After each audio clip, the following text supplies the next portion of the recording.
వనపర్తి జిల్లా పెబ్బరి మండల కేంద్రంలో సొంత స్థలం పేరిట ప్రభుత్వం భారీ అవినీతికి కుట్ర పన్నుతుందన్నారు మాజీ మంత్రి సింగిరెడ్డి నిరంజన్ రెడ్డి. భూసేకరణ పేరిట నాటకాలు ఎందుకు, ప్రజలను వంచడానికా అని ప్రభుత్వాన్ని నిలదీశారు. 2003, 2007, 2022లో భూ యజమానులకు అనుకూలంగా తీర్పు వచ్చిందన్నారు. ఈ కుట్రలో సీఎం రేవంత్ సోదరుడి పాత్ర ఉందన్నారు. సొంత స్థలం ప్రభుత్వ భూమి అయితే ప్రభుత్వానిది అని బోర్డు పెట్టి స్వాధీనం చేసుకోవాలన్నారు నిరంజన్ రెడ్డి.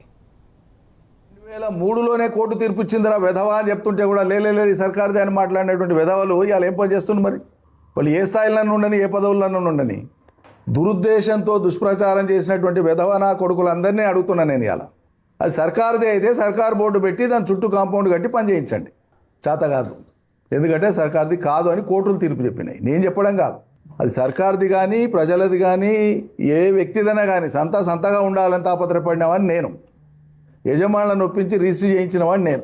మీరు అడ్డం తగిలి దాన్ని ఈ 16 ఎకరాలు కాదు 30కి 30 మేము పెడతాం దీనికి, ఇక రేపు ఎల్లుండి సాధించుకొని వస్తే గెలిచిన మరుసటి నాడు ఇది అయిపోతుంది. ఇన్ని అబద్ధాలు చెప్పి ఏం మార్చిండ్రు? ఇలా ముఖం లేదు. ఇప్పుడు ఏం చేస్తుండ్రు?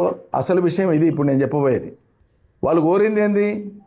మాది ఎంత తీసుకుంటే అంత, వనపర్తి జిల్లాలోనే మాకు వ్యవసాయ యోగ్యమైన భూమి ఇవ్వండి అని అడిగారు.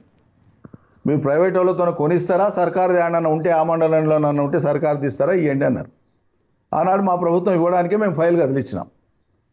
ప్రభుత్వం పోయింది, వచ్చినాక మీరు మొత్తానికి మొదటికే వద్దని చెప్పి రిజిస్ట్రేషన్ క్యాన్సిల్ అయింది కోర్టు ఆర్డర్ నుంచి. మొత్తం మేము దీనికే పెడతామని చెప్పినారు. మరి మొత్తం దానికే పెట్టేటువంటి వాళ్ళు ఇవాళ దాకా పెట్టలే. ఒకటి.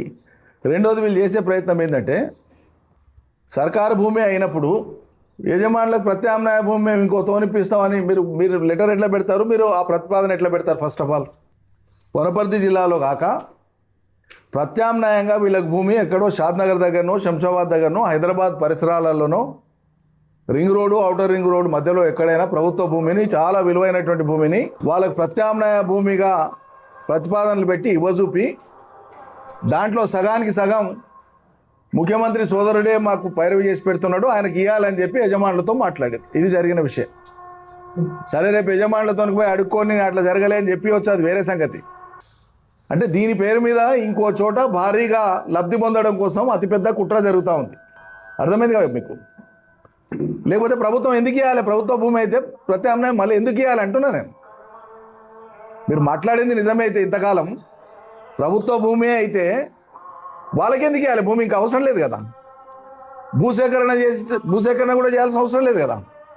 వాళ్ళకి భూమి ఇవ్వాల్సిన అవసరం లేదు, ఆ భూమికి డబ్బులు ఇవ్వాల్సిన అవసరం లేదు. ప్రభుత్వం అనేది ప్రభుత్వం వాడుకుంటే అయ్యే పని, ఇంకా దాంట్లో చర్చనే లేదు.